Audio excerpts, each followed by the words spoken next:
That after being up 17, and then obviously they closed the first half the way that they did, what did it take for you guys to withstand that, to withstand another run in the second half, and to find a way to win? Well, we were playing really, really good basketball to start the game, and just our ball movement, we wanted to play inside out. And Trevor was finishing, and as well as the ball movement, we had 9 assists at halftime. We're shooting 52% or whatever it was. They made the run. We didn't finish at the rim. Dave had some shots get blocked, but the problem was they were scoring in transition. They hit a couple threes down there, really got some momentum going. And at halftime, just went in and tried to calm them down and say, look, this is our 5 here, and we've shown we can play some good basketball. I thought our offensive execution, as long as we're doing that, we're in good shape. And fortunately, we made the plays we had to make down the stretch. And that's obviously a very, very talented, very good basketball team, and happy with what our guys were able to do tonight. You're up 17 early. Is there a part of you that's thinking this is the Big Ten, this is going to come down to the last 4 minutes of the game, or are you hoping you're going to avoid that for once? No, I was saying, hey, let's open this thing up. But no, at one point in the second half, I actually told our guys, I said, stop looking at the scoreboard, just play basketball.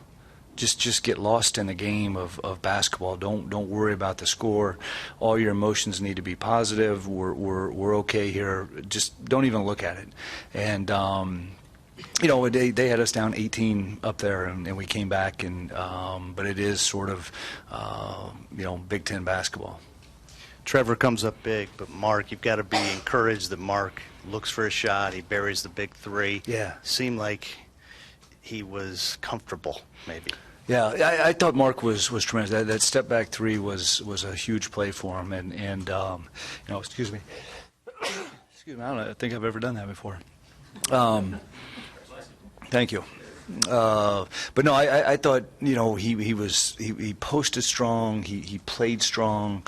The tip dunk he went. He's got 2 in his career, and they're both against Minnesota. One was up there at the end of the half a couple years ago.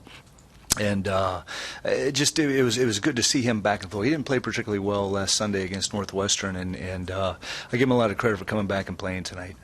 What does this say? I mean, can you build on this? I mean, with this team, you just don't seem, from game to game, from possession to possession. Maybe is this something you can build on, or are you still sort of uncertain about who these guys are? You have children. Yeah. Okay. Remember when they stacked their blocks up?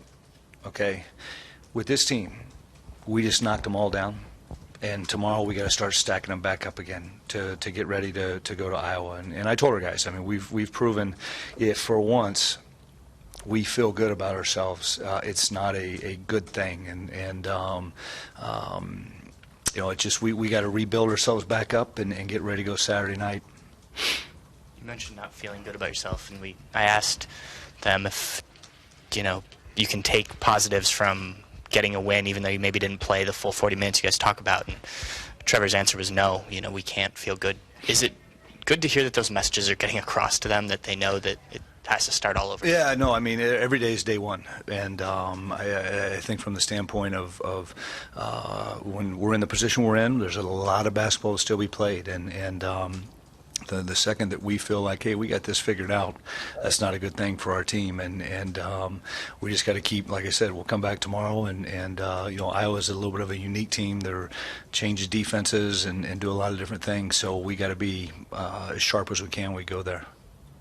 That as you search for really anything that could be consistent, whether it's a player aspect of the game, do you sense at all that Trevor is becoming the guy that you can kind of throw it to when you need something, whether on offensive end and maybe on the defensive end? He had those 2 big blocks there in the final 20 seconds too. Yeah, huge blocks. I think when Trevor's engaged and I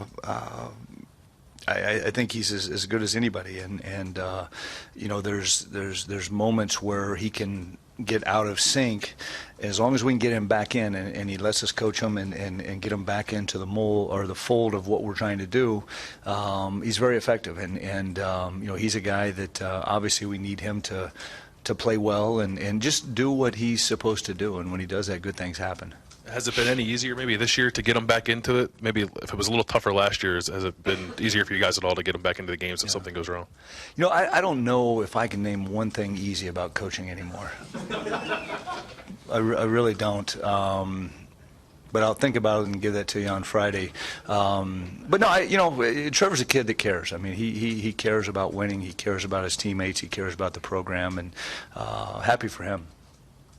That Cam looked like he was hobbling a little bit there. Yeah, he got hit in the one spot in his body that he shouldn't have got hit on, and it is amazing. That's why we held him out of practice yesterday, because we didn't want him to hit in that spot, and as our luck would have it, he did. With him not 100% tonight, though, Andre probably played, I don't know, maybe if you consider maybe his best game. Yeah, Andre was tremendous. And, Andre's been playing well. A lot of times the things that he does doesn't show up on a stat sheet. But I was very, very happy with how he played tonight. And Andre he's a competitor. I mean, he's going to fight. He's going to do the things he has to do to try to help the team. You always talk about winning plays, things like that. I think he dove on the floor there, loose ball with 12 minutes left, something like that. Does he kind of do that kind of stuff? Yeah, I mean, that's why he's state runner-up and state champion, and you know what I'm saying. So that's good to see. Him make those type of plays, no question about it. Not to take anything away from your coaching, but with Cam standing up and speaking after Sunday's game, do you think that had any impact on how the guys played today, or anything mental leading into this game? Do you think that had any impact on the mental outlook of the team coming into today? I have no idea. I honestly don't. Yeah, I hope it did. By God, he can talk to the team Saturday night. I don't care. I just want to win. Trust me, I'm perfectly fine with that. Yeah. All right.